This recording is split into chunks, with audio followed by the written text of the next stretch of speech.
saranang gacchami. Tatiyampi dhammang saranang gacchami. Tatiyampi dhammang saranang gacchami.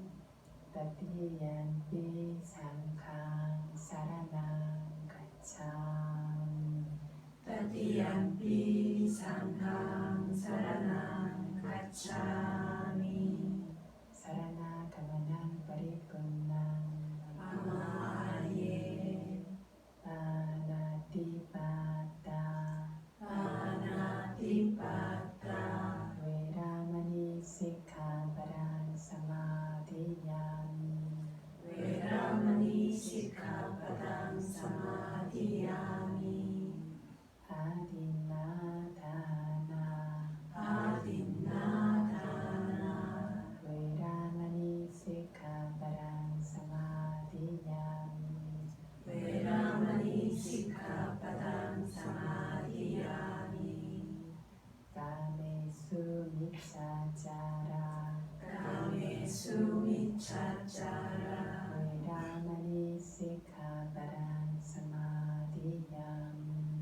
Veramani sikkhapadang samadhiyami. Musawada Musawada. Veramani sikkhapadang samadhiyami. Veramani sikkhapadang samadhiyami. Sura meraya Sura meraya. Vajjapamadatthana Vajjapamadatthana. Veramani sikkhapadang samadhiyami. Veramani sikkhapadang samadhiyami. Idang me silang Idang me silang. Bhakapalanyanassa Bhakapalanyanassa. Paccayo Paccayo. Hotu Hotu. Apamadina Sampadita. Pamaye.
저희 살레카 숫다 권문하면서 지난 시간에 꿀라마차리아라고 하는 신도에 대한 인색함에 대해서 이야기하다가 마쳤습니다.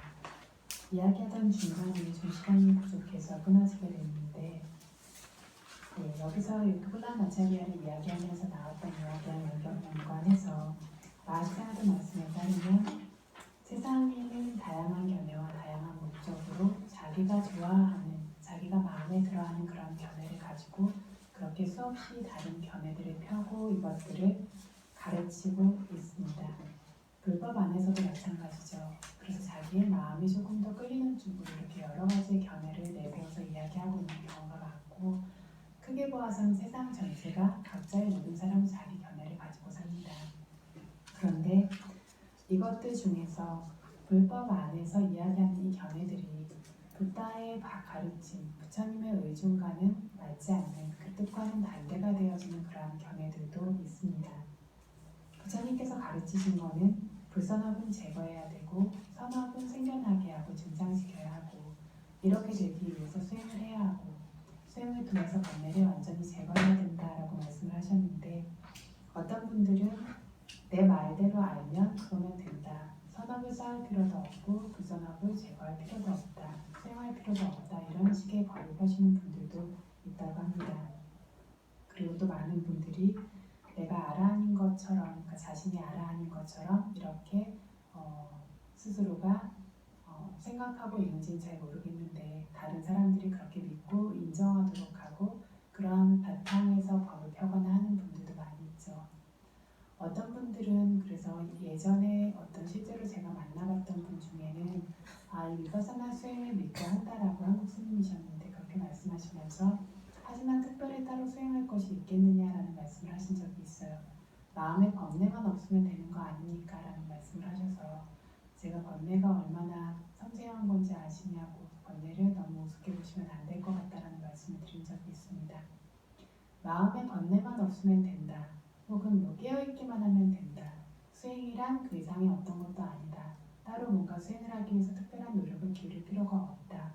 이런 종류의 견해들이 불교 안에도 굉장히 많이 생겨나고 있습니다. 그래서 단지 깨어있으면 된다. 깨어있음을 저희가 사띠라고 이야기할 때 사띠가 한순간도 빠짐없이 계속 생겨나고 있다는 건 아라한이죠. 그러니까 그 말도 영 틀린 말은 아닌데 깨어있기만 하면 되고 그 위에 다른 것들은 필요하지 않다라고 얘기한다면 이건 부처님 가르침과는 상충되는 것이 됩니다. 그래서 분명히 맹렬한 노력이 있어야 되고 집중의 힘을 키워야 되고 그래서 분명히 구분해서 아는 지혜가 단계 발전해야 한다라는 것. 이 지혜를 통해서 번뇌를 단계 제거해 나가고 완전히 제거하는 것이 부처님의 가르침이라는 겁니다. 번뇌가 없다라고 하는 것들도 수행하지 않는 사람들은 자기 마음에 그렇게 많은 번뇌가 있다는 걸 인지조차 하지 못합니다. 그래서 수행을 하면서 제일 먼저 만나게 되는 게 뭐냐면 스스로의 마음이 그렇게 안정되어져 있지 않고 그렇게 깨끗하지 않다라는 걸 먼저 보게 되어집니다. 이것들을 그래서 마음을 안정시키고 하나의 대상에 몰입하고 이것들을 알 수 있는 힘을 키우기 위해서 굉장히 노력해야 되죠. 그러면 금방 이제 마음이 너무나 청정해지냐면 청정해지는 듯 하다가 또 그 밑에 번뇌들이 드러납니다. 그래서 뭘 보게 되냐면 저희가 이 살리카스타 번뇌를 점점 털어나는 때는 이 수행에 대해서 이야기하고 있듯이 점점 더 미세한 번뇌, 점점 더 뿌리 깊은 번뇌가 끝없이 모든 것들을 완전히 번뇌가 뒤덮고 있다는 것. 심지어 저희가 행하는 모든 선업에도 무명과 가래가 출생안의 선업과 위파사나의 선업이 아니라면 기반되어진 채로 무명과 가래가 이 모든 것에 기반되어져 있는 것을 점점 더 보게 되어집니다. 그래서 번뇌만 없으면 된다. 깨어있기만 하면 된다.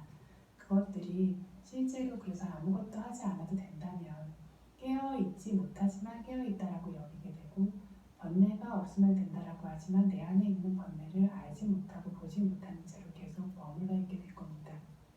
그래서 부처님이 말씀하신 것처럼 매 순간 노력하는 그러한 노력이 있어야 되고 그로 인해서 확고한 사띠가 있어야 되고 그로 인해서 마음이 장애 요소로부터 멀어질 정도의 집중과 몰입이 있어야 되고 그를 통해서 지혜가 매 순간순간 단계 훨씬 더 깊이 있게 개발되어질 수 있을 때에만 이 번뇌가 뭔지도 보이고 이 번뇌에서 벗어날 수 있는 것도 있다라는 것이 부처님의 의중인데 이와 반대가 되어진 형태의 법을 경우들이 많습니다. 또 어떤 분들은 자성세를 깨달으면 아라한이 아니라 붓다가 됐다 이렇게 말씀하셔서 내가 붓다다 하시는 분들도 계십니다. 그런데 실제로 그러냐면 이렇게 주장하시는 내가 아라한이다 붓다다 주장하시는 많은 분들이 실제로 감각적 쾌락이 굉장히 많이 남아있죠. 뭐냐면 스스로의 번뇌를 제거한 것이 아니라 보지 못했다는 얘기입니다. 그래서 그런데 문제는 이것들을 믿고 지지하고 따르는 사람들도 있어서 법을 원해서 어떤 법을 찾아갔는데 그 잘못된 법을 따라가게 된다면 이 수행자에게도 굉장히 안타까운 일이고 그렇게 잘못된 쪽으로 끌고 가는 경우에 끌고 가는 사람에게도 굉장히 큰 허물이 되어집니다. 그래서 법을 이야기함에 있어서는 굉장히 조심스러움이 필요합니다. 그래서 내가 뭘 좀 알았다고 나의 이야기를 하지 않는 것이 테라와다 근본불교의 전통이기도 하죠. 내가 본 표면적인 일부분의 것을 이야기하는 것이 아니라 그래서 정말 부처님이 말씀하신 말씀을 그것들을 분명하게 깊이 있게 이해하고 이것들대로 이루어지는 실제 체험이라고 하는 수행이 조화되어졌을 때 그 법을 전할 수 있어야 그것이 스스로와 상대 모두에게 허물이 없는 것이다. 이런 취지의 얘기를 마시사야도께서 하신 적이 있습니다. 그래서 마시사야도께서 그래서 워낙 교학에도 능통한 분이셨고 빨리 경전과 주석서열 이거에서 이 어떤 제가 마시사야도 법문을 들었던 그 법문을 하셨던 시점이 위파사나를 지도해 오신 지 32년 정도 되셨을 때였어요. 32년 정도 되셨을 때 미얀마 단판께서 수행하러 온 수행자가 600만 명 정도가 되었었다고 합니다. 그 중에는 정말 날고기게 교학에 뛰어난 그러한 비구들도 있었고 이러한 비구들은 굉장히 교학에 출중한 비구들은 바르고 바르지 않은 것들을 구분할 수 있는 힘이 있었죠. 이 사람들만 구분할 수 있는 힘이 있었냐면 그게 아니라 실제로 깊이 있게 수행을 완성해 갔다라고 여겨지는 그런 수행자들도 수만 명에 이르렀다고 합니다. 교학은 알지 못하지만 이런 사람들도 바르고 그른 법을 분명히 구분할 수 있게 됩니다. 그게 수행한 것의 특징입니다. 바른 수행이 이루어졌다라면 전혀 한치의 의심도 없이 바르고 그른 법에 대한 어떤 확고함이 생기게 됩니다. 이게 그리고 수다원이 절대 흔들리지 않는 신심이 생기고 의심이 완전히 제거되어진다라고 했죠. 이런 것들이 생기게 되고 심지어 그 이전에 특별한 위파사나의 지혜를 단계 얻어서 그 지혜가 깊어진 사람의 경우도 스스로 바르고 그른 것을 분명히 판단할 수 있게 되어집니다. 아, 이 길을 따라서 이렇게 특별한 곳에 도달했구나. 계속 간다라면 이것의 목적지에 도달하게 되겠구나. 이것들을 스스로 구분할 수 있습니다. 그래서 이런 사람들은 어떤 법문을 듣든 바른 것과 그른 것을 결정할 수 있는 힘이 생겨나게 됩니다. 그래서 마시사야도께서 말씀하시기를 마시 스님께 와서 수행하는 사람들이 대부분은 굉장히 법을 정말로 존중하고 위파사나 지혜와 도화가의 법을 얻음으로써 번뇌를 제거하고자 하는 사람들이 많이 오는데 만약에 당신께서 그 의무를 지고 이끌지 않으셨다면 대부분의 사람들은 마시사야도 출연하시고 굉장히 미얀마에 엄청나게 수행의 전성기가 왔죠.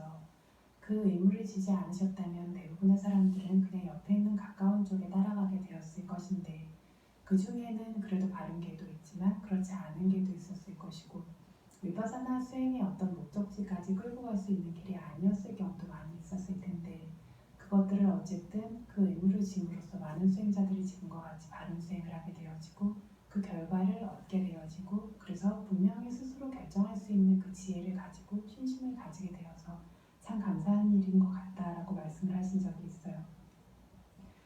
그래서 마시사야도께서 하신 말씀이 꿀라 마차리와 신도에 대한 인색함과 관련해서 와서 제대로 수행한 사람이라면 수행한 다음이라면 어디든지 가도 좋다라는 거죠. 왜냐하면 이미 스스로 판단할 수 있는 능력을 가지게 되었기 때문에 사람이 삶에서 더 이상 흔들림과 동요가 생기지 않는다라는 것은 이 바른 견해가 생겼음을 의미합니다. 바른 견해가 생겼기 때문에 남의 얼굴을 쳐다보면서 들리는 모든 말들에 흔들리면서 이게 맞을까 저게 맞을까 이렇게 하고 있는 게 맞을까 하는 것들이 더 이상 존재하지 않습니다.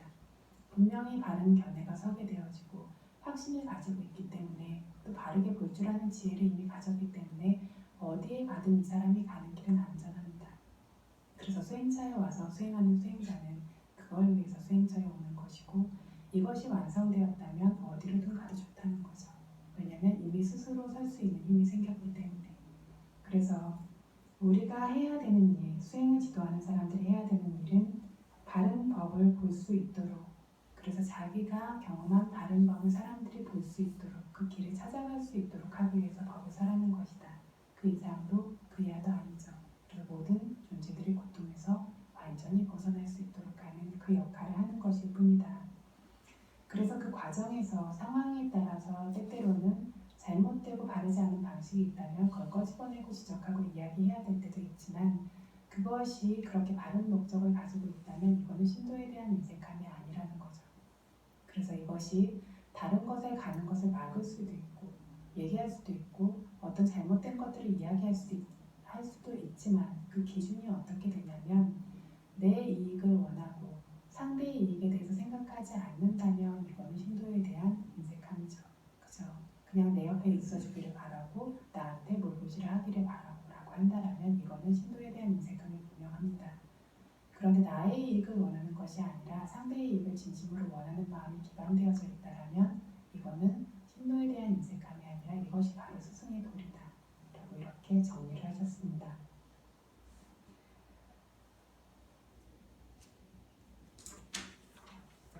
다음으로는 라바 마찰이야. 라바는 얻는 것입니다. 얻는 것에 대한 마찰이야 인색함. 이것은 물건에 대한 인색함을 결국은 뜻합니다. 그래서 출가자가 얻게 되어지는 것은 크게 네 가지가 있어요. 네 가지 필수품이죠.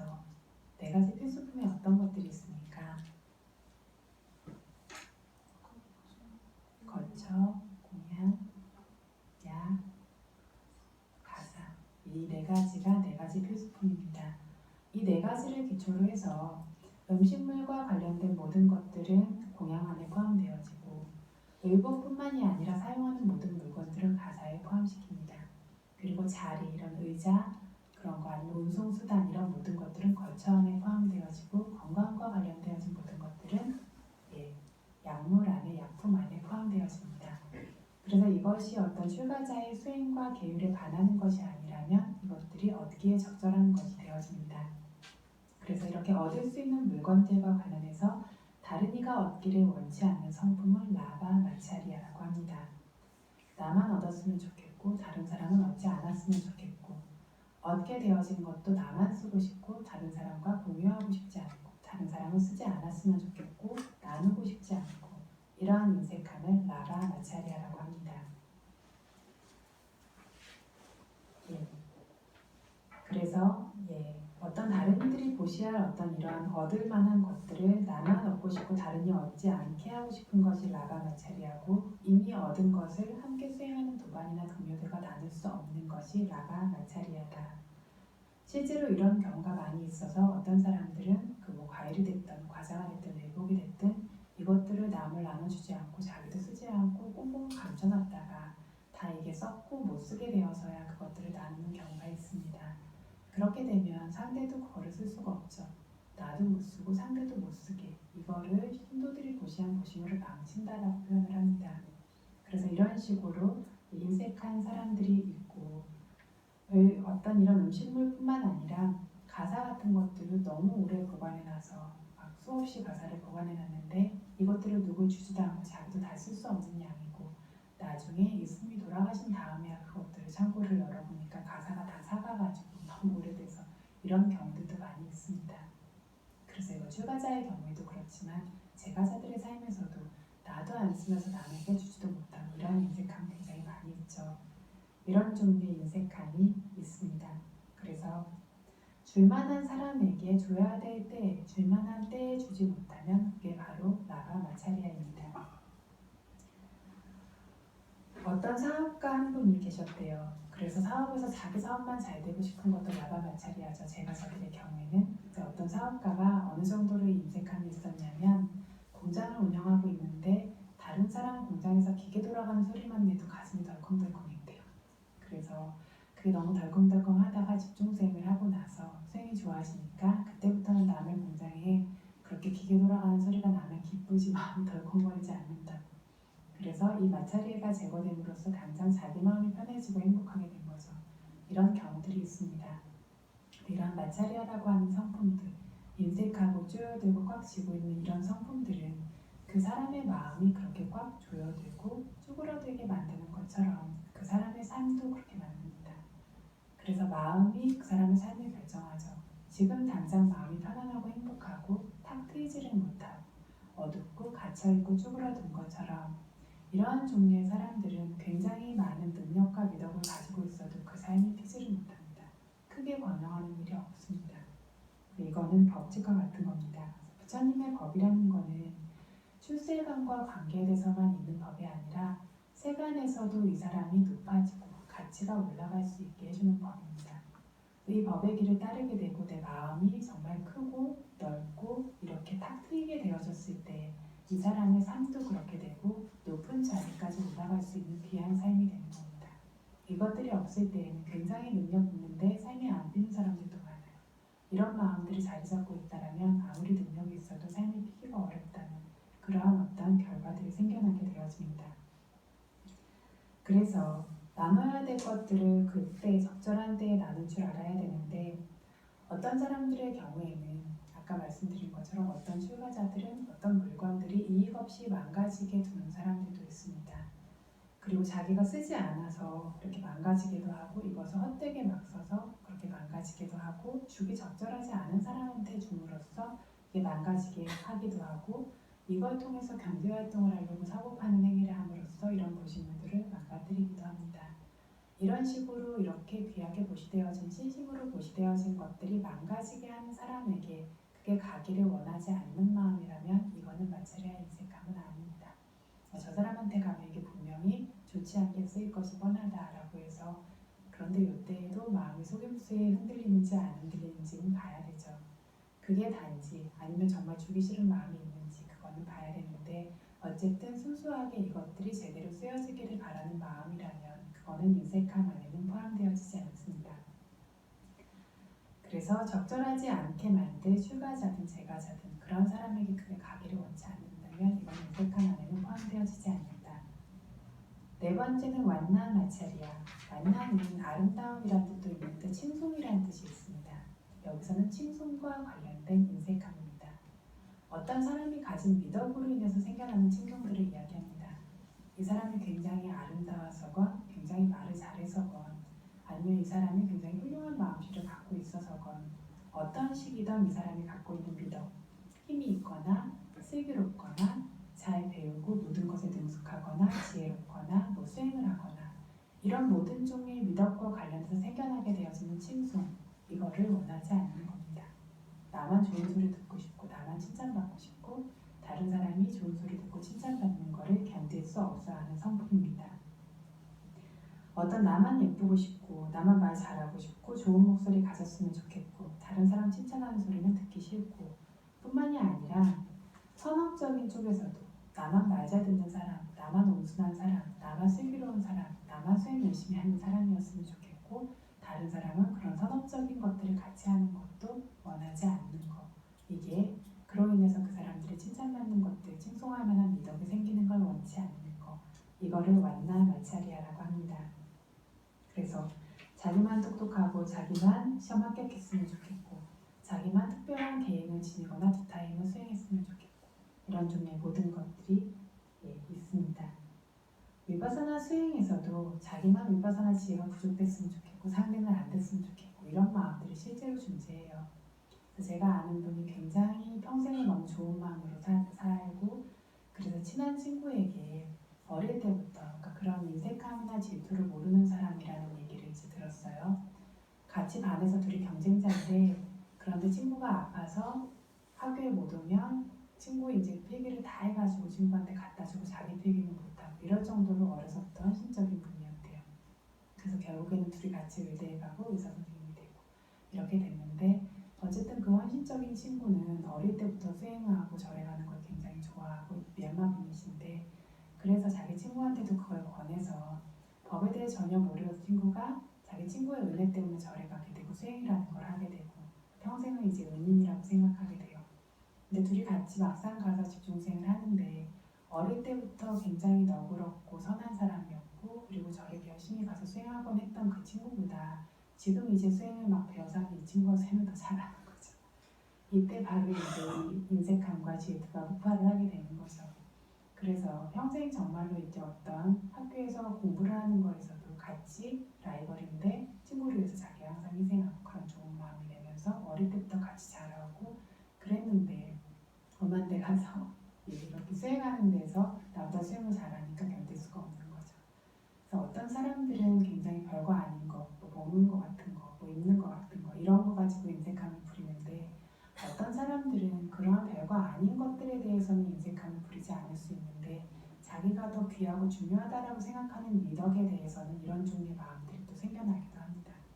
그래서 마음이라고 하는 것들이 나는 되게 후한 사람이야 라고 안심할 수 있는 게 아니라 언제 어떤 장소에 어디서 어떤 종류의 마음이 튀어나올지 알 수 없는 그렇게 뿌리 깊은 것이 번뇌이고 이 번뇌를 점점 더 그래서 얇아지게 하고 털어내게 하는 것이 이 성인들의 고귀한 순단에서 이 성인들의 고귀한 불법 교단에서 우리가 해야 되는 일이라고 주님께서 말씀하신 겁니다. 그래서 이러한 인색함도 자기와 비슷한 종류의 미덕이 있는데 자기가 별로 안 좋아하는 사람한테 특히 쉽게 생겨나기는 합니다. 또 굉장히 친하고 좋아하는 사람에게 심지어 가족 안에서조차 이런 인색함이 생겨나기도 해요. 심지어 부모인데 자식이 자기보다 잘난 거 별로 안 좋아하시는 분들도 계세요. 이런 종류의 것들이 번뇌라서 언제든지 생겨날 수 있다. 5번째는 단마 마찰이야. 단마, 법과 관련해서 법의 경전, 지식적인 부분과 관련해서 생겨나는 그러한 인색함입니다. 여기 지식적인 부분이라고 했고 세간의 어떤 법의 어떤 터득되어지는 부분도 이 안에 포함되어질 수 있습니다. 그래서 어떤 사람들은 다른 사람이 자기만큼 부처님 가르침에 대해서 많이 알고 교학에 능숙해지기를 원하지 않기 때문에 스승이 제자에게 가르쳐주는데 다 안 가르쳐주고 좀 남겨두고 가르쳐준다라든가 이런 것들이 웃으시는데 정말 많습니다. 나만 아는 걸 남겨둬요. 왜냐면 그래야 내가 스승의 위치를 유지할 수 있기 때문에. 이런 것들이 세간에서도 많이 벌어지고 있죠. 그런 것처럼 법의 영역에서조차 이런 것들이 생깁니다. 어느 정도까지는 정말로 열심히 가르쳐줄 수 있는데 나보다 뛰어나질 것 같은 상황이 있으면 거기에 대해서는 딱 막아버리는 이런 종류의 마음이 심지어 수행하시는 분들, 수행을 제대로 완전히 하시는 게 아니라면 그런 분들 안에도 생겨날 수가 있습니다. 그래서 중요한 책 같은 거는 별로 빌려주고 싶어 하지 않는다라든가 하는 것들이 있는데 이거는 아마 예전에 경전을 완전히 암송해서 그것들이 전해져 내려오던 때에 분명히 더 있었을 겁니다. 그래서 말에서 말로 전해지니까 더더욱이 그럴 수 있는 여지가 있는데 현대에는 모든 것들이 책으로 공개되어지니까 이런 부분이 적어지지만 역시나 귀한 책이나 그런 것들, 드문 책이나 이런 것과 관련해서는 빌려주고 싶지 않고 몰랐으면 좋겠고 하는 마음들이 실제로 생겨나는 것들을 많이 보게 됩니다. 책이 다를까봐 빌려주기 싫은 것도 있고 혹은 이 법문과 이 법이 들어있는 이 책 자체에 존중하는 마음 때문에 이것들이 함부로 다뤄질까봐 빌려주기 싫은 마음도 있을 수 있는데 그게 그래서 빌려주기 싫다라면 이거는 담마마차리야는 아니죠. 이 법문이나 이런 것들을 소중히 여기는 마음 때문에 생기는 것이기 때문에 담마마차리야는 아닌데 책 다를까봐 빌려주기 싫은 거 혹은 다른 사람이 이걸 안 만졌으면 좋겠는 거는 라바마차리야, 물건에 대한 인색함이죠. 그리고 이 안에 있는 지식적인 법을 상대가 알기를 모르는 마음이라면 이게 바로 담마마차리야죠. 행위는 똑같은데 뭐가 되는지는 마음가짐에 따라 조금씩 차이가 있을 수 있습니다. 이거는 세간의 법과만 관련된다라고 말씀을 드렸어요. 왜냐하면 출세간의 법과 관련이 없는 이유는 출세간의 법을 깨달은 사람이라면 자기가 얻은 법을 다른 사람들이 알기를 굉장히 바랍니다. 자기가 얻은 법과 관련해서 인색함이란 더 이상 존재할 수 없습니다. 그래서 어떤 분들은 내가 도화가를 얻었다라고 여기는데 자기가 얻은 법을 그만큼 타인이 얻기를 원하지 않는 분들도 계세요. 그렇다면 남이 자기보다 뛰어나지는 것을 원치 않는다면 이분이 얻은 법은 사실이 아니다라고 판단해야 합니다. 이 정도로 진짜 법을 얻은 사람이라면 어떻게 해서든지 그 법을 전해주고 싶은 마음이 있습니다. 그래서 많은 스님들이 뭐 나오는 거 없는데 쫓아다니면서 막 법을 가르치려고 하고 자기의 몸도 마음도 있는 거를 다 털어넣어서 이렇게 하려고 하는 거 이것들이 심지어 위파사나 지혜가 제대로 생겨나도 이 마음이 생깁니다. 내가 얻었듯이 정말로 저 사람들이 수행했으면 좋겠다라고 하는 거. 그래서 수행하는 수행자, 진지하게 열심히 수행하는 수행자가 제일 예쁘고 제일 귀해 보이게 되는 게 수행한 사람의 마음입니다. 출세간의 도화가를 얻었다면 더더욱이 말할 것도 없겠죠. 그래서 그 마음이 자기에게 생겨나지 않는다면 아직 진정한 바른 법을 얻지 못했기 때문이다라고 스스로를 판단할 수 있어야 되고 바른 법을 얻을 수 있도록 계속 노력해야 합니다. 그래서 수행을 하고 간 사람들은 가장 자기에게 가까운 사람부터 그 법을 권하죠. 내가 가장 가깝고 가장 소중히 여기는 사람이 생각나죠. 경전에 그런 얘기가 있어요. 원래 맛있는 걸 먹든 좋은 걸 보면 자기가 사랑하는 사람을 먼저 떠올리는 게 그게 법칙이라는 거죠. 그래서 정말 귀한 수행의 법이라는 것들을 자기가 가까이 알게 되었을 때에도 가장 소중한 사람부터 시작해서 이 사람들에게 꼭 이걸 전해주고 싶은 마음이 생기게 됩니다. 이것이 또 불법이 소멸되지 않는 원인, 불법이 발전될 수 있는 조건이기도 합니다. 사람들의 마음이 청정하지 못하고 깨끗하지 않아지면 법을 얻을 수 없게 되어지고 되어졌을 때는 이 불법도 점점 더 사라지고 묻히게 될 겁니다. 그런데 바른 어떤 열의와 바른 바램을 가지고 제대로 수행하는 사람이 생겨나서 스스로 법을 보게 되어져서 진정한 행복이 뭔지, 그래서 그 유일한 길이, 진정한 행복으로 데려가는 그 유일한 길이 뭔지를 알게 되었다면 주변에 자기가 아끼는 사람들에게 권하지 않고는 견딜 수 없을 겁니다. 정말 이러한 특별한 법이 있고 특별한 행복이 있다는 걸 스스로 보게 되었다면 이거를 반드시 권할 수밖에 없을 겁니다. 이런 식으로 세상 사람들이 이 법을 더 많이 수행하게 되고 행복과 평화를 자기 안에서 찾을 수 있게 되어지고, 이렇게 되어지는 사람들이 많아지게 될 때 세상도 평화로워지고 불법도 사라지지 않고 세상에서 번영하면서 남는 것이 될 겁니다. 바르게 그래서 수행하는 사람이 생겨나는 것, 이것이 불법의 번영의 조건이다. 절들이 많이 생기고 불교 교단이 풍요로워지는 것이 아니라 이런 것들은 불법을 단 1분 1초도 지탱할 수 없다라고 부처님 말씀하셨죠. 불법을 지탱할 수 있는 것은 오직 바르게 수행하는 사람이 있는 것. 그 사람 안에 법이 생겨나는 것 자체가 불법이 생겨나고 있고 발전되고 있고 지탱되어지고 있는 것이고, 이 마음이 한 명에게 생겨났다면 그 한 명은 반드시 그거를 다른 이에게 전해주고 싶을 겁니다. 그것들이 커지게 되고 넓어지게 됐을 때 불법이 커지게 되고 넓어지게 되는 것, 이게 진정한 불법의 번영을 의미한다. 그래서 이것이 불법이 쇠퇴되지 않는 조건이기도 하다라는 거죠. 자기 스스로가 진실하게 진지하게 정말로 그 법을 받아들여서 수행하는 사람이 있는 것입니다. 그래서 이렇게 수행하시는 분들이 어떤 분들 보면 자기와 그 직접적인 이익이 있는 것도 아닌 것 같은데 새로운 수행처를 지어서 무시하기도 하고 온갖 거를 다 대주면서 자기 친척들 친구들 데려와서 수행시키고 이런 분들 많아요. 미얀마에 특히나 공장을 가진 분들은 공장의 직원들을 돌려가면서 집중수행이 보내기도 하고, 회사를 가진 분들은 반드시 이 회사에 있으려면 1년에 열흘 동안의 집중수행을 3번 정도는 가야 된다. 그래서 직원들을 돌려가면서 월급도 주고 집중수행에 들어갈 때 필요한 경비도 다 대주면서 이렇게 수행시키시는 분들이 많이 계세요. 그래서 이런 식으로 자기가 본 법이 다른 사람들에게도 전해져서 그 사람들도 정말 행복해지고 정말 좋은 세상이 될 수 있도록 이런 방식으로 노력하시는 거죠. 네. 그래서 이 어떤 종류든 지금 5가지 인색함에 대해서 이야기했습니다. 그렇죠? 5가지 인색함이 뭐였는지 기억나세요? 뭐였죠? 장소에 대한 인색함, 네, 신도에 대한 인색함, 라바라고 하는 보시물, 얻어지는 것에 대한 인색함, 칭송에 대한 인색함, 법에 대한 인색함, 이 5가지인데 이러한 인색함이 생기면 이건 저급하고 적절하지 않은 법이다 라고 이것들을 숙고하고는 숙고로 제거하는 방법이 있고, 그렇지 않다면 그 인색함을 알아차림으로 제거하는 방법이 있고, 알아차림이 더 좋아지게 함으로써 아예 생겨날 기회를 주지 않음으로 제거하는 방법이 있고, 알아차림을 완성시킴으로써 완전히 뿌리 뽑아 제거하는 방법으로 이 인색함을 단계 점점 더 약해지도록 털어내고 넓어지도록 제거해 나가야 된다. 이 뜨거움을 완전히 꺼야 된다라는 게 살레카라고 하는 수행이라고 부처님께서 말씀하신 겁니다. 왜 저급하다라고 하냐면 저급한 법이기 때문에 저급한 결과를 줘요. 이게 있는 존재는 그 상황에서 당장도 행복할 수 없고 세세생생 피어나지를 못해요. 계속 불행해지고 계속 쭈그러들고.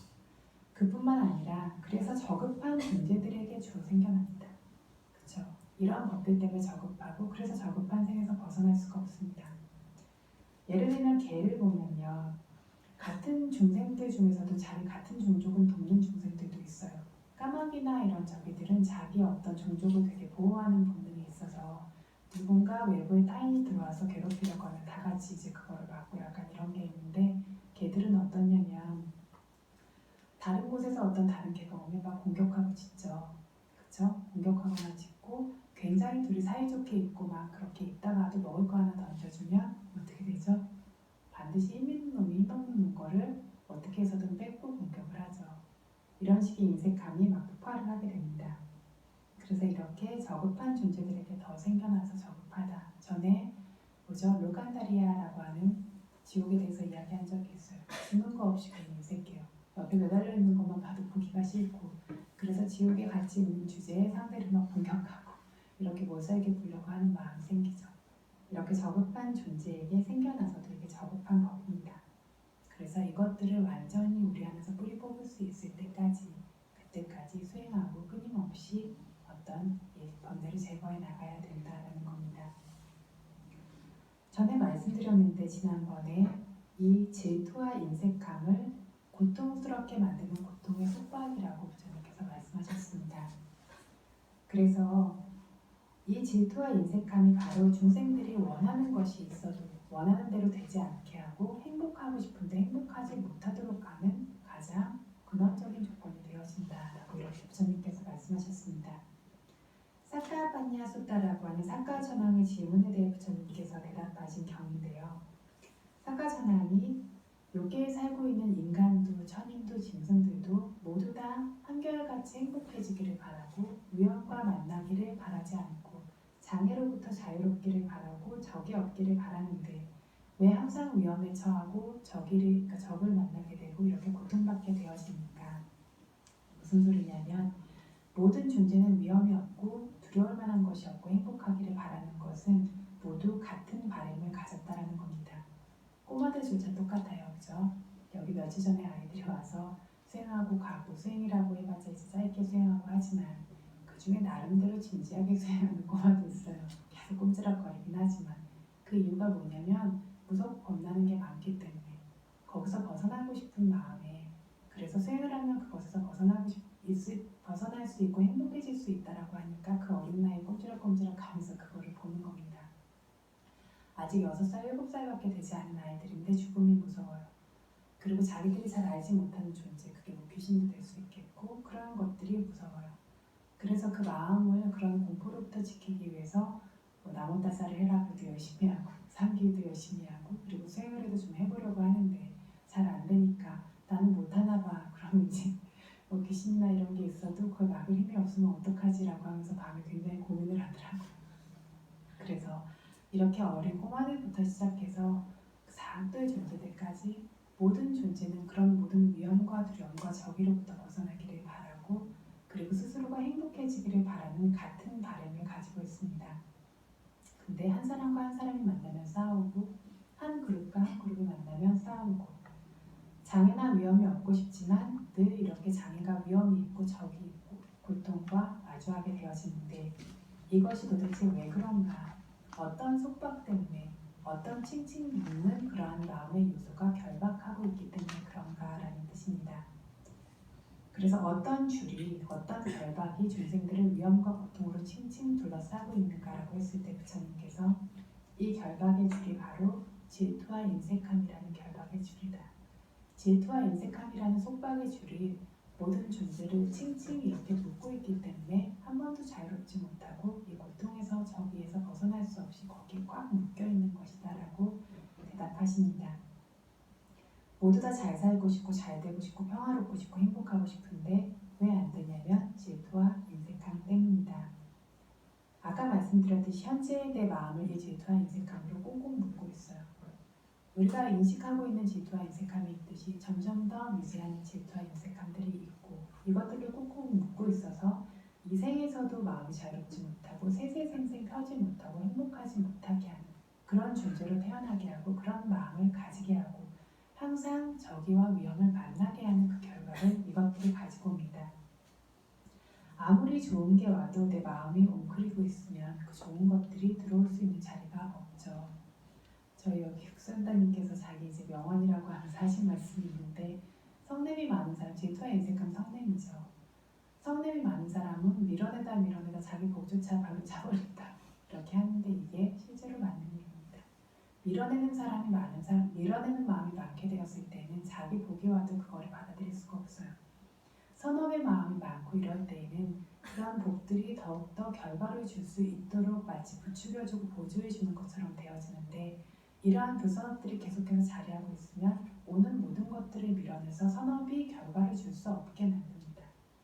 그래서 이것들 때문에 사람들이 복을 받으려고 해도 복을 받을 수가 없고 복 짓는 마음도 생겨나지를 못하죠. 온 세상이 그리고 고통스러워지도록 계속 싸우도록 이 싸움을 부추기고 있는 게 이 질투와 인색함이라는 법입니다. 그래서 싸움을 부추겨서 사람들이 벼랑에서 밀어 떨어지도록 계속 밀어 떨어뜨리고 있는 것이 그것이 바로 이 질투와 인색함의 다름 아닌 이 질투와 인색함입니다. 이 두 가지만 사라져도 세상이 굉장히 즐겁고 풍요로울 수 있고 굉장히 서로 사이좋고 사랑하고 편안한 마음의 사람들, 그런 부모와 자식들, 그런 가족들이 굉장히 맑고 평화로운 삶을 살 수 있는 것처럼 사람들 마음에 이 인색함이 사라지게 되어지면 내 마음도 세상도 이렇게 맑고 평화로워질 수 있을 수밖에 없고 우리 마음에 허물이 생겨나지 않을 것이다. 그래서 이것들을 반드시 제거해야 된다. 이런 질투와 인색함은 수다원의 도가 제거한다라고 주석서에서는 이야기하고 있는데 부처님께서는 유심견 그리고 의심, 잘못된 수행에 대한 잘못된 수행을 바른 수행으로 여기는 사견, 이 세 가지를 수다원의 도가 제거한다라고 말씀하셨습니다. 또 뭐라고 말씀하셨냐면 전에 설명했던 분노와 원한, 배은망덕함과 겨루고 경쟁함, 그리고 이 질투와 인색함, 앞으로 나올 자기 허물을 감추고 자기 없는 미덕을 있는 척하는 위선적인 것, 정직하지 않은 것, 이것들은 유학이라고 하는 이미 법을 얻은 사람이 그 다음 수행으로 올라가는데 방해하는, 이 다음 수행이 생겨나지 못하도록 자기가 가진 법이 쇠퇴하도록 하는 조건이 되어진다. 범부라면 첫 번째 도와 과를 얻지 못하게 하고 이 사람이 가진 법을 쇠퇴하게 하는 원인이 되어지는 게 질투와 인색함이다라고 부처님께서 말씀하셨어요. 이거를 종합해서 보면 이 질투와 인색함은 굉장히 저급한 법이기 때문에 수다원의 도와 과를 얻었다면 완전히 지금 부처님 말씀에 보면 완전히 제거한 것은 아니에요. 분명히 남아있어요. 성냄이 남아있는 한, 탐욕이 남아있는 한 남아있지만 거친 종류의 것들은 제거되어졌다라고 봐야 됩니다. 미세한 종류의 것들은 남아있지만 거친 종류의 이런 질투와 인색함은 제거되어집니다. 완전히 제거되어지는 것은 성냄이 완전히 사라진, 감각적 쾌락에 대한 욕망이 완전히 사라진 안함의 도와 과가 생겼을 때 완전히 제거되어진다라고 이해하시면 됩니다. 다음은 사테야라고 하는 법입니다. 사테야는 조금 전에 위선된 거, 허황된 거라고 말씀을 드렸는데 뭐냐면 있는 척 하는 겁니다. 없는 걸 있는 척 하는 걸 사테야라고 얘기합니다. 자기에게 없는 미덕을 있는 척 하면서 과시하고 자랑하는 성품, 신심이 없으면서 신심이 있는 척하고 계율이 없으면서 계율이 있는 척하고 견문이 없으면서 있는 척하고 수행하지 않으면서 수행하는 척하고 성인들에게는 이렇게 그런 척하면서 이야기하는 종류의 것이 없습니다. 그래서 성인이 되었을 때 가장 크게 생겨나는 변화가 뭐냐면 정직성입니다. 그리고 모든 보살이 바람일을 쌓으실 때 다른 계율도 깰 수 있고 다른 바람들이 약화되는 일이 있어도 한 번도 깨지 않는 계율이 거짓말하는 거죠. 보살이 절대로 잃지 않는 것이 정직성입니다. 그래서 이 정직성을 잃게 되어지면서 어떻게 깨달음을 얻을 수 있겠는가? 모든 것들이 있는 그대로 깨뜨려보는 그런 진리를 이 정직성이 기반되지 않고 어떻게 깨달을 수 있겠는가라고 하는 것들이 보살이 가지고 있는 바른 마음입니다. 그래서 이것들은 성인들은 절대 이것들이 없는데 그렇지 않은 경우에는 선정이 없으면서 선정이 있는 척하고 신통이 없으면서 신통이 있는 척하고 뭔가 보이는 게 없으면서 뭔가 보이는 척하고 도와 과를 얻지 못했으면서 얻은 척하고 이런 것들이 있습니다. 전생을 아는 척하는 사람도 있고 다른 사람의 마음을 꿰뚫어 보는 척하는 사람도 있고 실제로 보이는 것이 아닌데 그런데 이런 종류의 사테야, 이런 종류의 척하면서 말하는 정직하지 않음은 정직하지 않은 모든 종류의 것들 중에서 최악의 것입니다. 법과 관련된 영역에서 갖는 정직하지 않음이 모든 정직하지 않음 중에서 가장 무섭고 가장 최악의 것입니다. 가장 순수해야 될 영역에서 생겨나는 부정직함이죠. 그래서 비구의 경우에는 이렇게 얻지 못한 특별한 법을 얻는 척하고 말하게 되어지면 비구의 가장 큰 번개라고 하는 빠라지가 바라의 죄라고 하죠. 이 생에서는 더 이상 비구의 신분을 되찾을 수 없습니다. 비구의 옷을 속여서 입고 있다면 어떠한 종류의 수행의 발전도 생겨나지 않고 죽어서 분명히 사악도에 가게 됩니다. 이러한 종류의 큰 허물로서 보고 있습니다. 제가자는 빠라지가가 돼서 비구의 신분을 잃게 되는 수준까지는 아니지만 자기에게 선정이나 도화과의 법이 없는데 있는 척하게 되어지면 이것이 가장 큰 허물입니다. 굉장히 큰 허물이고 거짓말 중에서 가장 큰 거짓말이라는 모든 부스럼 중에서 가장 큰 부스럼이다라고 이야기하고 있습니다. 그래서 이러한 종류의 부정직한 사테야라고 하는 위선이 없을 것은 굉장히 중요한 거다. 사테야라고 하는 말을 옛날에 미얀마 말로 위선, 교활함, 사기 이런 식으로 번역을 했어요. 그래서 이것도 역시 적절한 번역입니다. 교활한 성품이 많고 속이는 거니까 사기가 맞습니다. 근데 조금 더 의미를 정확하게 알기 위해서 이야기한다면 없는 거를 있는 척하는 거, 이거를 사테야라고 부릅니다.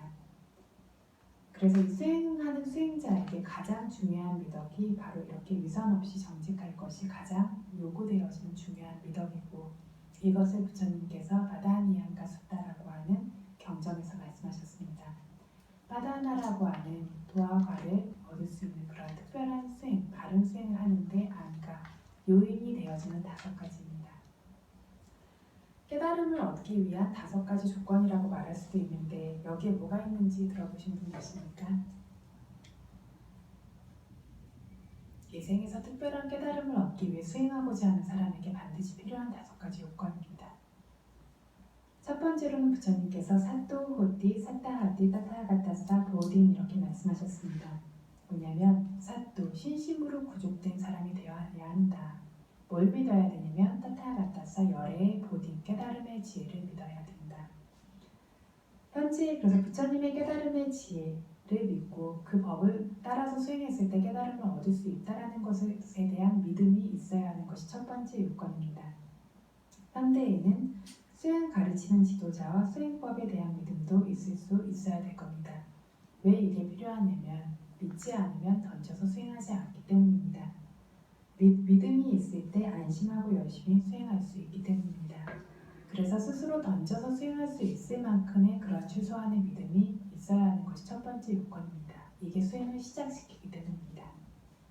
두 번째는 아빠 바도 고디 아빠 땅고, 질병 없이 건강해야 한다 라는 부분입니다. 여기서 스스로를 신경 쓰지 않고 맹렬하게 완전히 수행할 수 있도록 필요한 것이 건강입니다.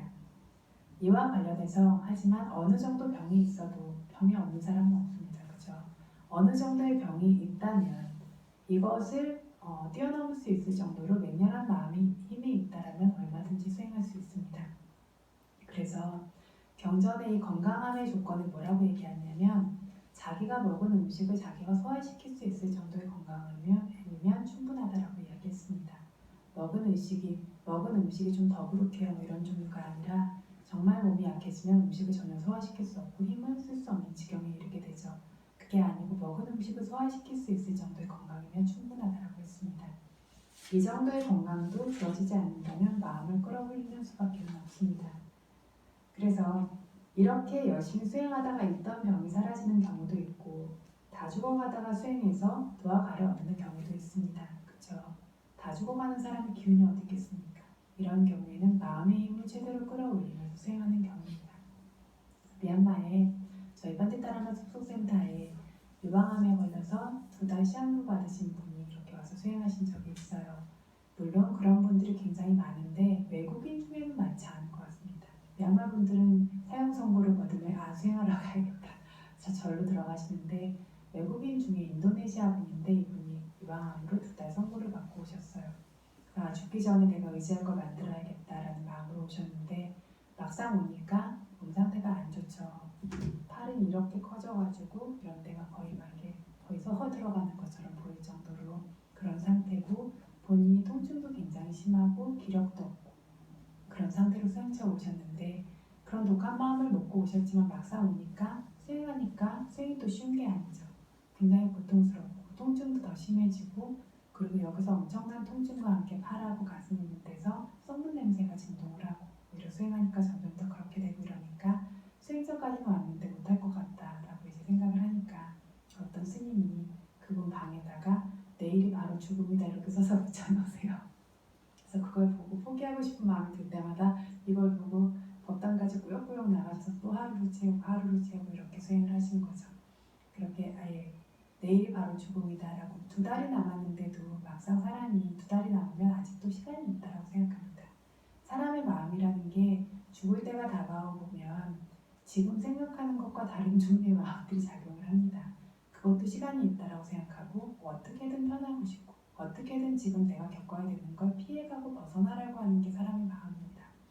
그래서 죽을 때가 되면 마음의 힘이 더 날 것 같지만 절대 그렇지 않아요. 몸이 약해진 만큼 마음도 더 약해지게 되고, 근데 어쨌든 이분이 이걸 보면서 매일매일 꾸역꾸역 법당에 나가서 수행을 하시다가 그게 벌써 몇 년 전인데 한 4, 5년 정도 된 것 같아요. 지금까지 지금 건강하게 살아계시고 팔에 부었던 거, 이제 가슴 이런 것들도 다 사라지고 이런 경우들이 많이 있죠. 그래서 병에 걸리고 몸이 아파서 수행할 수 없는 건 아니고, 그런데 완전히 오랜 기간 동안 수행하려면 건강이라는 것이 받쳐주면 훨씬 더 수월하게 수행을 할 수 있는 부분이 있다라는 거죠. 그 대신 건강할 때에는 또 위기의식이 적어서 수행에 완전히 몰입하지 못하는 경우도 생깁니다. 여러 번 그래서 말씀드린 적이 있는데, 미얀마에서 모든 병을 이렇게 수행으로 고치는 그런 사이도가 계셨는데, 그분이 70살에 다 죽어갈 때 수행을 시작하셔서 앉아있을 힘도 없어서 기둥에 자기를 묶어달라고 해서 수행하시고 이렇게 하신 분인데, 97살까지 밤낮으로 사람들에게 법을 펴다가 돌아가셨어요. 그래서 이제 오늘 내일 하는데 그런 상태로 수행처에 가서 나는 이게 오늘 내일하고 너무 기운이 없으니까 기운을 되찾도록 먼저 하자라고 하면서 나는 죽음을 기다릴 수 있는데 죽음은 나를 기다려주지 않는다는 거죠. 그래서 그렇게 최악의 상태에서 계속해서 수행을 이어가시고 그래서 완전히 건강해지셔서 낮 동안은 수행자들을 그냥 이렇게 현대의 명상 스님들이 가르치듯이 이렇게 가르치는 게 아니라 하나씩 쫓아다니면서 옆에 서가지고 얘기해 주시면서 하루 종일 수행자 옆에 서서 그렇게 시간을 보내시고 밤이 되면 밤새 혼자 개인 수행을 하세요. 이렇게 사시다가 97살까지 그렇게 지내시다가 마지막 순간까지 앉아서 좌선하다가 돌아가신 그런 분들도 계십니다. 그런데 이게 정말 위대한 분이고 우리랑 상관없는 얘기구나 라고 여기기 쉬운데 그렇지가 않아요. 그분 제자들은 다 그렇게 수행합니다. 뭐냐면 사람은 자기 영역을 미리 정해놓죠. 나는 할 수 없다라고 생각하는데 옆에 있던 사람이 먼저 하니까 나도 가게 되는 겁니다. 그분이 하는 걸 보여주니까 그분 제자들이 같은 길을 가는 겁니다. 그래서 이분이 뭐 선체로 입선하고 이러면 하루 이상 서 있고 이랬는데 그분 밑에 제자는 하루가 훨씬 넘어서서 그 이상의 선체로 입선을 하기도 하고 이런 식으로 자기 스승을 보고 마음의 힘을 개발하다 보니까 스승을 넘어서서 끝없이 개발할 수 있는 그런 결과들이 생겨서 그렇게 어떤 수행을 완전히 그렇게 사마디가 강해질 때까지 하니까 소아마비에 걸려서 다리가 짧고 못 걷는 애가 걸을 수 있게 되기도 하고 이런 종류의 결과까지 생겨나서 그분은 이제 그 사야도께서는 어떤 아무 약도 안 드세요.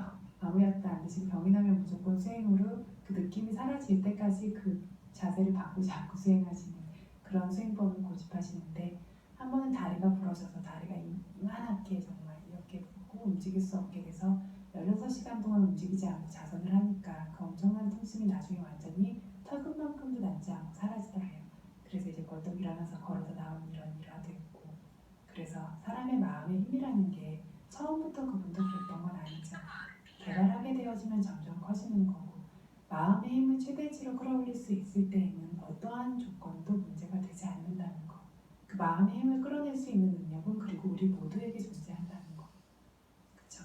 매 순간순간 한 번 더 내려고 하는 그 마음이 우리를 그렇게 특별한 사람처럼 특별한 마음을 가지게 끌고 간다는 겁니다. 어쨌든 이것도 오래도록 집중적으로 수행하기 위해서 바탕이 되어질 수 있는 부분이라 하나의 요소를 보아두셨습니다. 세 번째가 뭐냐면 아사토보티 아마야비. 아사토, 없는 미덕이 있는 척 드러내지 않고 아마야비, 자기가 있는 허물을 감추지 않는 정직성, 고듬을 가진 사람이 되어야 한다라는 겁니다. 그래서 자기가 가진 어떤 허물을 그리고 허물도 그게 스승에게든 도반에게든 있는 그대로 바르게 드러낼 수 있어야 되고 자기가 가진 만큼만 드러낼 수 있어야 된다는 거죠. 감추거나 숨기거나 하지 않는다는 겁니다. 수행하는 수행자는 이게 수행 안에서도 직접적으로 수행에서 보는 마음을 명상 스승에게 있는 그대로 정직하게 보고할 수 있을 것이 필요합니다. 그렇지 않으면 저희들 감추려고 하는 습성이 되게 많아요. 내가 졸았거나 딴 생각했거나 부끄러운 거 한 거는 다 빼버리고 되게 잘하고 좋았던 것들만 이렇게 모아가지고 굉장히 잘하고 있는 것처럼 보고를 하기도 하고 그런데 굉장히 정직할 수 있고 있는 그대로를 보여줄 수 있어야 된다는 겁니다. 그래서 수행자와 명상스승과의 관계도 환자와 의사와 만나는 것과 같아서 의사는 환자의 말을 듣고 판단하죠. 바르게 있는 그대로 얘기할 수 있을 때 바르게 그 바른 처방을 내려줄 수 있는데 사실대로 말하지 않으면 적절히 치료할 수 없는 것처럼 적절한 도움을 줄 수 없을 수가 있습니다. 그래서 아직 분명하게 알고 보지 못한 것인데 본 것으로 얘기를 하거나 수행을 안 하고 있고 놀고 있고 자고 있는데 그것들을 계속 감추고 있거나 라고 한다면 적절한 도움을 줄 수 없습니다. 그래서 수행 안에서에도 이 정직성이 필요하고 그뿐 아니라 이 수행, 그러니까 명상 스승과의 관계에서도 이 정직성이 필요하고 그뿐 아니라 이 정직성이 기반이 되어지지 않고는 이 사람의 수행이 계속 발전하기가 어려울 수 있습니다. 굉장히 중요한 덕목입니다. 아까 말씀드린 것처럼 진실에 진리에 다가가는 길에는 진실한 성품이 바탕이 되어져야 합니다.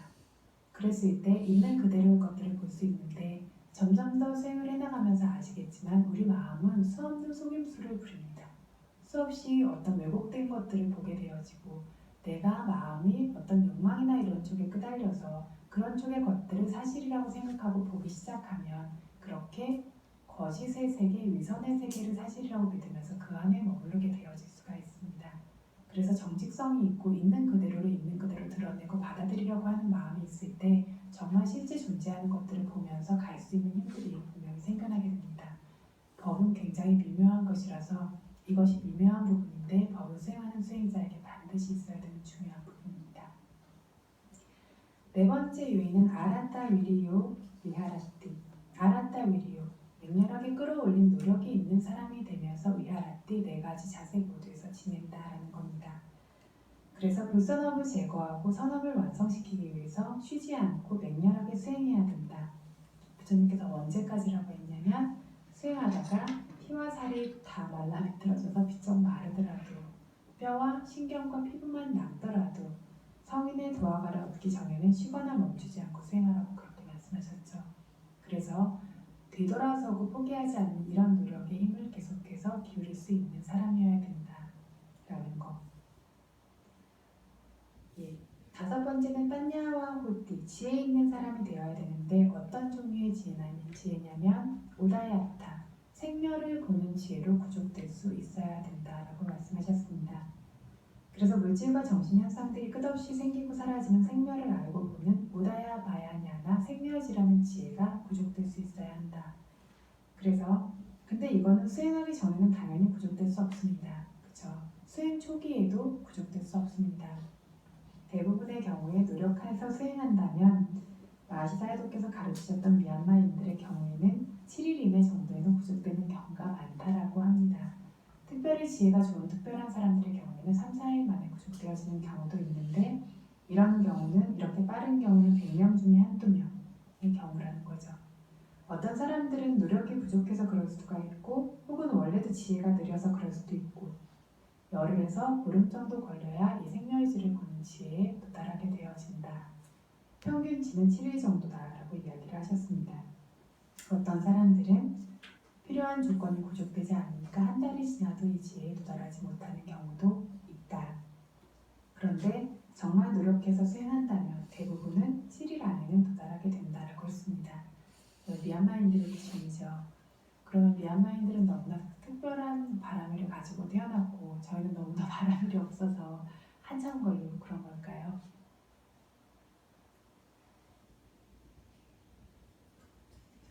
그것도 있는 것 같은데 물론 어릴 때부터 쌓아온 어떤 신심과 계율을 지켜온 힘들도 분명히 있겠죠. 신심이 계속해서 있고 계율을 계속 지켜온 사람의 어떤 안정되어지고 모여진 마음의 상태와 계율을 지키지 않고 사는 사람의 마음의 상태는 분명히 다릅니다. 그것도 있을 수 있는데 제가 수행을 하면서 나는 이렇게 이런 법문을 들을 때마다 나는 지혜가 굉장히 떨어지는 사람이라서 노력을 함에도 불구하고 이런 지혜가 이렇게 빠르게 생겨나지 않나 봐라고 생각을 했었는데 시간이 흐르고 난 다음에 뒤돌아보면서 느끼게 된 거는 접근하는 마음 자세가 틀리구나라는 생각을 했습니다. 미얀마인들은 신심을 가지고 있어서 뭐냐면 그냥 믿고 덤벼들죠. 그런데 저는 내가 했던 수행에서 그렇게 열심히 했는데 왜 이렇게 느리게 수행이 이렇게 거북이처럼 갈까라고 생각을 했는데 제가 했던 수행을 어느 날 뒤돌아보니까 알아차림을 열심히 함내라고 하고 있는데 잘하고 있는 거 맞아 아니야? 이렇게 해서 될까라고 하는 이런 종류의 마음들, 그래서 어떤 의심이라든가 불안함이라든가 스스로에 대해서 자책하는 마음들, 이게 굉장히 많았더라고요. 이것들이 많아 수행에 가고 싶어도 못 가는 거죠. 그래서 위치기차라고 하는 거 의심, 이 수행법이 맞는지가 꼭 아니더라도 이런 방식으로 내가 하고 있는 것들을 통해서 정말 그게 될까라고 하면서 마음에 미세하게 들게 되어지는 생각과 산란함들, 그래서 뛰어들지 못하는 마음들, 가다가 내가 할 수 있을까 하면서 그런 마음들, 이런 것들이 굉장히 큰 장애로 작용을 했구나. 이것들이 사라지고 수행을 하게 되었을 때 그 수행은 분명히 훨씬 더 안정적이고 빠르구나라는 거에 대해서 생각했던 적이 있습니다. 그래서 바람일이 차이가 나고 이런 부분도 분명히 있을 수가 있는데 그보다 수행을 대하는 마음의 자세, 뛰어들지 못하고 계속 숙고하고 어떤 그런 특성들, 그리고 자책하고 자기 마음에 대해서 계속해서 이게 될까 아닐까 재고 있는 그런 것들, 이 부분이 수행에 어떤 저희가 다가가는데 그 수행이 늦어지게 하는 가장 큰 요인인 것 같습니다. 서양인들의 수행이 늦는 것도 마찬가지고요. 숙고하는 마음이 너무 많아요. 숙고하고 가늠하고 견주는 마음들이 너무 많아서 수행에 뛰어들지 못하는 것들이 많습니다. 어쨌든 이 지혜에 도달하게 되면 빛이라든가 환희나 행복심이나 신심이나 어떤 특별한 알아차림의 능력이나 지혜와 같은 것들이 폭발적으로 생겨나게 되어지죠. 생가지를 보게 되어지면 이러한 것들이 생겨나니까 수행자가 굉장히 기뻐지게 되고 마음이 굉장히 활기차고 강력해지게 됩니다. 그래서 어떤 일이 생겨나냐면 이 수행자가 도와 과의 지혜에 도달할 수 있도록 수행할 수 있게 되어지는 그 힘이 이때 채워집니다.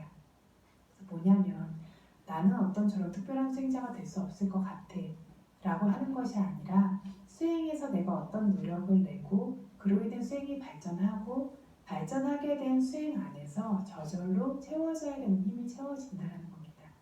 그래서 이 지혜에 도달하게 된 수행자는 신심의 힘도 굉장히 강력해지고 발행도 굉장히 강력해지고 노력의 힘도 굉장히 강력해져서 앞으로의 수행을 계속 끌고 나가고 목적지까지 갈 수 있을 만한 그런 지혜의 힘이, 그러한 어떤 마음의 힘이 이 수행자 안에 저절로 채워지게 된다는 겁니다. 그래서 이 생에서 특별한 어떤 법을 얻기 위한 조건의 하나가 이 지혜에 도달한다는 얘기가 그런 뜻입니다. 그래서 이 지혜에 도달하는 사람은 특히나 이 지혜가 생겨났다는 얘기는 이 생에서 수행을 포기하지 않고 노력한다면 반드시 도와 과에 도달할 수 있다라는 뜻이 된다는 겁니다. 그래서 끊지 않고 계속 수행하면 빠른 시일 안에, 오래지 않은 시일 안에 도와 과에 도달할 수 있는 것, 이 생멸지라고 하는 지혜를 깨달음을 얻게 하는 특별한 요소 중에 하나로서 설하셨습니다. 그래서 수행의 조건, 노력해서 하는 수행, 특별한 수행의 조건이 되어지는 요소 5가지가 뭐였죠? 심심, 건강함, 정직함, 그리고 맹렬한 노력, 그리고 생멸지를 보는 지혜 구족입니다. 이 중에서 신심이나 건강함이나 고듬은 수행하기 전부터 구족되어져야 하는 미덕입니다. 그렇죠? 신심과 건강함과 고듬. 근데 이것조차도 어떤 사람들은 수행을 통해서 특별한 집중과 지혜가 경험되어지면서 이 신심이 훨씬 더 좋아지고 그리고 마음도 더 고라지게 되어집니다. 수행 안에서도 훨씬 더 강하게 생겨납니다. 노력해서 수행하는 것은 수행하는 도중에 생겨납니다. 그렇죠? 그리고 수행자가 그 노력의 힘을 끌어낼수록 이 노력들은 차츰차츰 발전되어지면서 생겨납니다. 그래서 이 노력은 나는 노력이 없나 봐가 아니라 정말 노력해서 수행하면 노력하면 할수록 강력해지는 게 이 노력입니다. 그리고 정말로 이렇게 노력해서 수행할 수 있게 되어지면 4, 5, 6일, 7일 안에도 생멸지라고 하는 지혜가 생겨날 수 있다고 했습니다.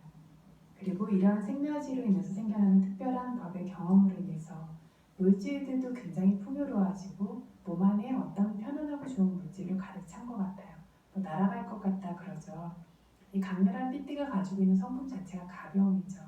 그렇기 때문에 몸이 굉장히 가벼워지고 부드러워지고 이런 것들이 수행자에게 생겨나게 되어져서 앉아있을 때에는 아래 바닥과 닿는 것 같지 않고 몸이 떠오르는 것 같이 그렇게 느껴지는 경우도 있고 실제로 몸이 떠오르는 수행자도 있습니다.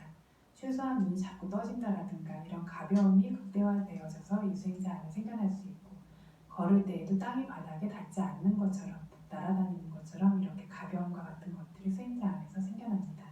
그래서 몸의 편안함이라고 하는 건강적인 요인도 이 안에서 구족되어지게 되죠. 이런 것들이 생깁니다. 그래서 몸과 마음도 굉장히 편안하고 행복하고 상태도 굉장히 좋고 주의를 특별하게 기울일 필요가 없이 생겨나는 대상들을 놓치지 않고 알아차림할 수 있는 힘이 특별하게 생겨나게 되고 지혜도 굉장히 빠르게 생겨나고 사라지는 물질과 정신현상을 따라잡으면서 볼 수 있는 특별한 지혜가 생겨나게 됩니다. 그래서 이 법이 목적지에 다를 때까지 도화가를 얻을 때까지 계속 수행해 나갈 수 있는 마음의 바램 노력의 힘들을 채우게 되어집니다. 어떤 수행자들은 그래서 이 지혜가 생긴 다음에 수행 기간이 끝나서 돌아가야 되는 일이 있으면 굉장히 아쉬워하고 반드시 돌아와서 이 수행의 끝을 볼 것이다 라고 하는데 이렇게 간 수행자들은 결국 반드시 돌아오는 경우가 많습니다. 돌아오는 경우도 많고 자기 수행을 완성시키는 경우도 많습니다.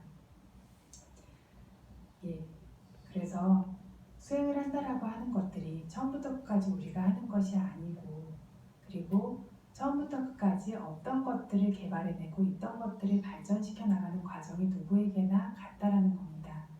나는 신심이 없나 봐라고 하면 신심의 마음을 내므로써 그 신심을 개발합니다. 아까 맹렬한 노력이라고 했는데 노력이 없다면 그 노력의 마음을 내므로써 그 노력을 개발합니다. 그래서 그 매 순간순간 이 노력의 마음을 내려고 함으로써 이 노력이 증장되어지고 굉장히 커지고 완전해질 수 있을 때까지 개발할 수 있습니다. 그래서 이 노력을 매 순간순간 하려는 그 마음을 아직 약하고 힘이 없지만 한다라면 분명히 이것들이 생겨나게 되어지고 이것들의 힘이 채워진다라면 그 이후에 생겨나야 하는 강한 마음의 힘과 바램과 노력과 같은 것들이 수행자 안에서 저절로 생겨나게 되어지면서 이 수행자를 수행의 목적지까지 끌고 가게 되어집니다. 그래서 수행이 완성이라고 하는 것은 절대 멀리 있는 일도 아니고 우리와 먼 일도 아니고 이 지금 하고 있는 현재의 마음이 머무르면서 현재 꺼내야 되는 마음의 힘을 꺼내고 있다라면 반드시 이 결과까지 그 현재의 마음이 데리고 간다라는 겁니다. 그래서 조금 길어졌는데 오늘은 여기까지 법문을 하고 마치도록 하겠습니다.